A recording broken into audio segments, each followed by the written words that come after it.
Lorsqu'on entend les figures de proue de la néfaste théologie écoféministe de la libération critiquer les premiers discours du pape Léon XIV, c'est le signe que le pape a raison.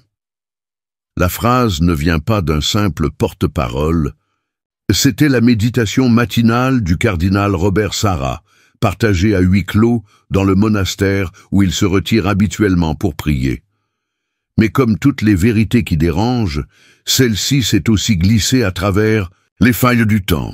Elle est arrivée à Rome, elle est arrivée aux fidèles. Et comme un éclair qui déchire un ciel clair, elle a une fois de plus divisé les cœurs entre ceux qui reconnaissent la vérité et ceux qui préfèrent l'ombre du doute. La fumée blanche s'était déjà élevée. Léon XIV avait déjà donné sa première bénédiction apostolique, et maintenant, 2 jours plus tard, il se prépare pour son premier discours diplomatique, une allocution soigneusement préparée, adressée aux ambassadeurs des États accrédités, auprès du Saint-Siège. Mais personne ne s'attendait à ce que cette matinée soit marquée par des paroles aussi fermes, aussi dérangeantes, et en même temps, aussi nécessaires. La salle Clémentine est pleine. Tous les regards sont tournés vers le nouveau, le pontife, mais ce que le monde veut entendre est une chose, ce qu'il doit dire en est une autre, et Léon XIV semble le savoir. Paix, justice, vérité. Ce sont les 3 piliers sur lesquels Léon XIV ouvre son discours. Le ton est doux, la voix assurée, le regard serein, mais chaque mot porte en lui le poids des siècles. C'est le genre de discours qui n'appelle pas les applaudissements, mais le silence, le genre de vérité qui ne plaît pas, mais qui libère. La paix se construit dans le cœur et à partir du cœur, en éradiquant l'orgueil et en pesant ses mots. Car par les mots aussi, on peut blesser et tuer, dit-il, en regardant vers les représentants de l'Europe de l'Ouest. Personne ne bouge. Le poids de ses paroles pèse sur tous. Il parle de la guerre. Il parle des idéologies qui fragmentent les sociétés.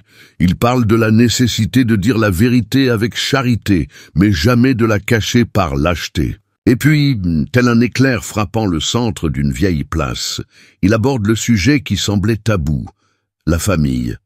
Mais pas de la façon dont les diplomates s'y attendaient. Il faut investir dans la famille fondée sur l'union stable, entre un homme et une femme, affirme-t-il avec clarté. La phrase traverse la salle comme un souffle tranchant. Les micros captent le léger soupir d'une diplomate scandinave. Un autre diplomate d'Amérique latine jette discrètement un œil à sa montre. Mais Léon XIV poursuit, et il poursuit avec foi. Il parle de l'enfant à naître, de la personne âgée, du malade, de l'immigré, du chômeur. Il n'y a pas d'exception. Le pape ne défend pas un agenda, il défend la vie avec toutes ses fragilités et ses défis. En France, un groupe écoféministe prépare déjà des communiqués. Au Brésil, des éditoriaux commencent à être rédigés. Au Vatican, on murmure, mais dans un coin discret de la ville éternelle, un homme sourit en silence. Le cardinal Robert Sarra ferme les yeux et prie. Il le sait, la vérité a été dite, et cela suffit. Dans une interview improvisée à la presse, un vaticaniste tente d'adoucir la force des mots du nouveau pape. Il parle de style, d'héritage doctrinal, de ton pastoral. Mais rien de tout cela n'efface ce qui a été dit avec l'âme. Car lorsque le pape affirme que l'Église ne peut se soustraire à dire la vérité sur l'homme et sur le monde, même en recourant, si nécessaire, à un langage franc, il ne fait pas que prendre place sur sa chair. Il ancre ses pieds sur le roc de pierre. Et c'est à cet instant que l'Église, encore ébranlée par la mort récente de François, réalise quelque chose d'inattendu. Léon XIV ne sera pas un écho du passé. Il sera peut-être un souffle de ce qui avait été oublié, un retour à l'essentiel, une rupture avec les ambivalences. L'homélie du matin s'achève sur la lecture d'une phrase de saint Augustin. La vérité a 2 ennemis, ceux qui la nient et ceux qui la déforment. Et comme un murmure d'éternité, la phrase semble résonner sur les murs de marbre. Le choix du pallium rouge pour la messe inaugurale, un geste symbolique mais profond, confirme ce qui ne peut plus être caché. Léon XIV ne sera pas un pape des ambiguïtés liturgiques, et c'est peut-être justement pour cela que son pontificat est le plus nécessaire en ce moment précis. Tandis que les journaux tentent encore de décider s'il est conservateur ou progressiste, le monde assiste à la naissance d'un leadership qui refuse d'être enfermé dans des catégories idéologiques. Et ce refus, ce geste de non-adhésion, est ce qui dérange le plus ceux qui vivent du bruit. Oui, il parle de paix, mais pas de la paix vide des salons diplomatiques. Il parle de la paix qui se construit dans le cœur, avec sacrifice, avec renoncement, avec vérité. Et tandis que beaucoup se demandent s'il suivra les pas de François ou s'en détachera, une autre question, plus profonde et plus oubliée, commence à prendre de la force. Et si, enfin, nous avions un pape qui ne suit personne, si ce n'est le Christ? Cette question flotte encore dans l'air lorsque les cloches de la basilique Saint-Pierre sonnent au crépuscule. Un son ancien, mais qui semble maintenant nouveau. Et dans le silence des réseaux sociaux, où le bruit ne dort jamais, la phrase du cardinal Sarah commence à circuler de nouveau. Quand les théologiens de la confusion attaquent un pape, c'est qu'il a raison. Le matin du 16 mai, 2 jours après que la méditation de Sarah ait discrètement circulé parmi les prélats fidèles à la tradition, le nouveau pape Léon XIV franchit les portes du palais apostolique et se dirige vers la salle Clémentine. C'est là, pour la première fois, qu'il s'adresse officiellement aux représentants diplomatiques du monde entier. Des centaines de regards attentifs, des micros prêts, des caméras allumées, mais ce n'est pas un discours ordinaire. Et il le sait. Quand le pape commence son allocution par 3 mots, paix, justice, vérité, l'atmosphère change. Aucun dossier bureaucratique ne peut atténuer la tension qui s'installe. L'écho de ces mots n'appartient à aucun parti, à aucune diplomatie calculée. Ils appartiennent à un autre royaume, un royaume de cohérence. Et puis, il dit quelque chose qui ne figurait dans aucun scénario attendu. La paix est un don actif, engageant, qui implique chacun de nous. Elle se construit dans le cœur, et à partir du cœur, en éradiquant l'orgueil, en pesant nos mots. Car avec des mots aussi, on peut tuer. Des mots qui blessent, qui trompent, qui relativisent, ces mêmes mots qui, ces dernières années, ont tenté de redessiner l'Évangile pour le faire entrer dans les salons du monde moderne. Le nouveau pape ne les ignore pas. Il les affronte, avec délicatesse, mais avec clarté. Et cela, aujourd'hui, est révolutionnaire. La seconde partie du discours choque les analystes qui s'attendaient à une transition douce avec l'héritage précédent. Léon XIV, d'une voix sereine, déclare « Il appartient au gouvernement de construire des sociétés pacifiques, et cela passe par l'investissement dans la famille, fondée sur l'union stable entre un homme et une femme. » L'essai et traducteur hésitent un instant. Ce n'est pas ambigu. Il n'y a pas de place pour des réinventions. La phrase tombe comme une ancre dans la mer peu profonde des attentes progressistes. Un ambassadeur scandinave baisse les yeux. Un autre, d'Amérique latine, prend des notes nerveusement, mais les fidèles qui regardent à la télévision, en silence, respirent soulagés. Pour la première fois depuis des années, ils entendent une affirmation simple, forte, catholique, sans peur d'être impopulaire. Ensuite, le pape parle de la dignité humaine, et il énumère tous, l'enfant à naître, la personne âgée, le malade, le chômeur, le migrant, sans hiérarchie de souffrance, sans instrumentalisation idéologique. Chaque vie compte, chaque vie doit être défendue, même si le monde la rejette. Et enfin, arrive le mot le plus lourd, vérité. On ne peut pas construire de relation pacifique sans vérité. Quand les mots deviennent ambigus et que le monde virtuel déforme la réalité, la communication se brise. Ce n'est pas seulement une critique du monde numérique. C'est une critique d'une époque où le langage est devenu flou, même au sein de l'Église. Des documents qui ont nécessité des clarifications ultérieures, des interviews qui disaient tout et rien à la fois, des gestes qui Semait la confusion plus qu'il n'édifiait. Léon XIV semble en avoir conscience. Et s'en affirmant que l'Église ne doit jamais se soustraire à proclamer la vérité, même si cela entraîne des incompréhensions, il touche au nerf à vif de la crise actuelle, l'absence de clarté doctrinale. À la fin du discours, il sourit, mais ce n'est pas un sourire politique.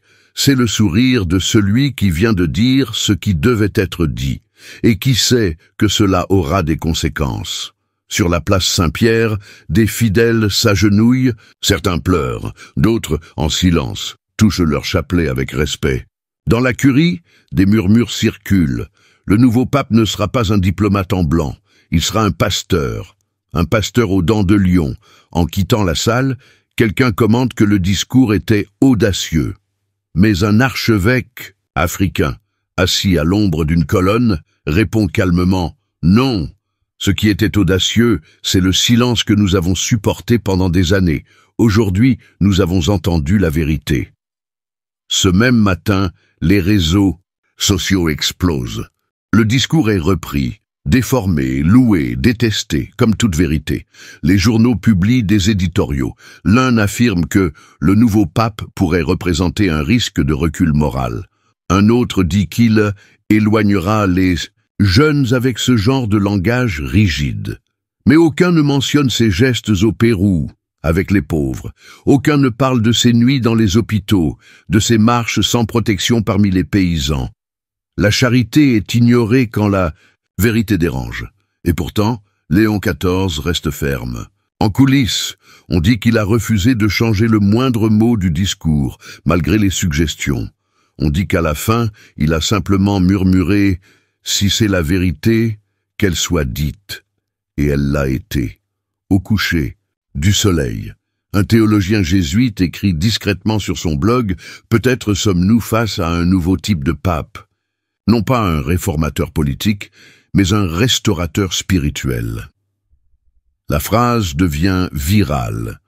Et pour la première fois depuis longtemps, un groupe de jeunes séminaristes italiens se réunit le soir pour lire à voix haute des extraits du discours.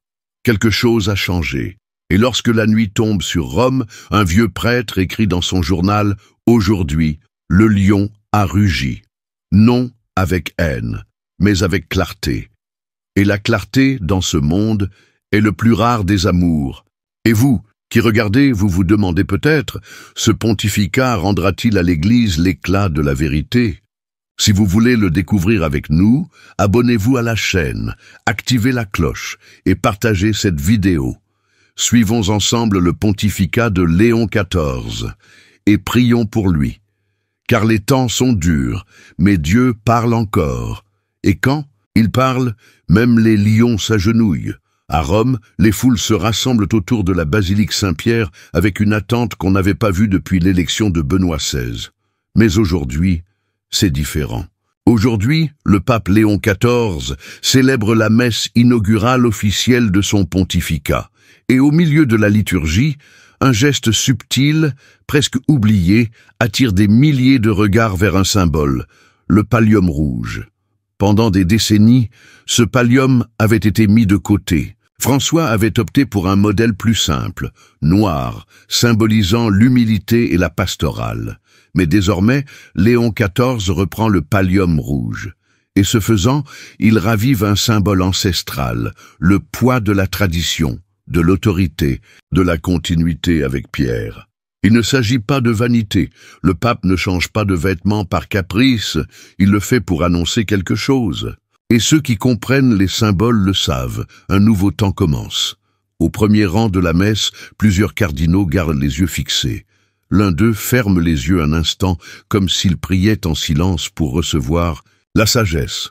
L'image du pape élevant l'hostie consacrée, entourée de chants grégoriens et revêtue du pallium rouge, est transmise en direct au monde entier. Mais tout le monde ne comprend pas. Sur les réseaux sociaux, des commentateurs tentent de minimiser le geste. Cérémonialisme vide, disent certains. Rupture avec la simplicité évangélique de François, disent d'autres. Et pourtant, les images prennent de la force. Un prêtre à Cracovie écrit « Pour la première fois depuis des années, j'ai pleuré en regardant une messe du pape. Ce n'est pas seulement de la nostalgie, c'est une soif. Soif de transcendance, de révérence, de retrouver, à l'autel, non pas une scène, mais le calvaire. Léon XIV le sait, et c'est pourquoi ses choix comptent. Quelques heures après la célébration, le Saint-Siège publie des extraits du discours confidentiel que le pape a prononcé devant les cardinaux lors du consistoire. Et une phrase ressort. La beauté de la liturgie n'est pas un ornement. C'est le langage du ciel. Quand nous la sacrifions au goût du moment, nous cessons de former des saints et nous nous mettons à plaire aux foules.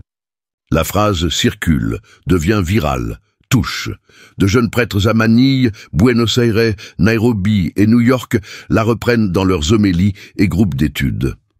Pour la première fois depuis longtemps, on sent que quelque chose se réorganise, l'axe de l'Église. Et c'est dans ce contexte que les mots du cardinal Robert Sarra, écrits le 14 mai, trouvent un écho. Quand on entend les représentants de la néfaste théologie écoféministe de la libération critiquer les premiers discours du pape Léon, c'est le signe qu'il a raison. Sarra, sans polémique, touche au cœur du sujet. Le rejet par certains groupes idéologiques de la fermeté doctrinale du nouveau pape n'est pas un défaut, mais un signe d'espérance. Oui, il y aura des résistances, il y aura des déformations, il y aura des malaises, mais le Christ lui-même a promis que la vérité serait pierre d'achoppement. Et en ce début de pontificat, Léon XIV semble vouloir accomplir cette promesse avec fidélité, même au prix de l'impopularité. L'Église n'est pas une ONG, ce n'est pas une agence de relations publiques, c'est l'épouse du Christ, et le pape, en la reprenant dans sa dignité ecclésiale et liturgique, semble vouloir le rappeler au monde. S'il continue ainsi, Léon XIV ne sera pas retenu comme le pape des causes sociales, ni comme celui de la politique mondiale. Il restera dans les mémoires comme celui qui, en un temps d'ombres et de paroles ambiguës, a osé rallumer la lampe de la clarté. Et cela, aujourd'hui, est plus que nécessaire. C'est urgent. Si vous êtes arrivé jusqu'ici, notre invitation est simple. Laissez un commentaire avec votre avis sincère. Êtes-vous d'accord avec le cardinal Sarra?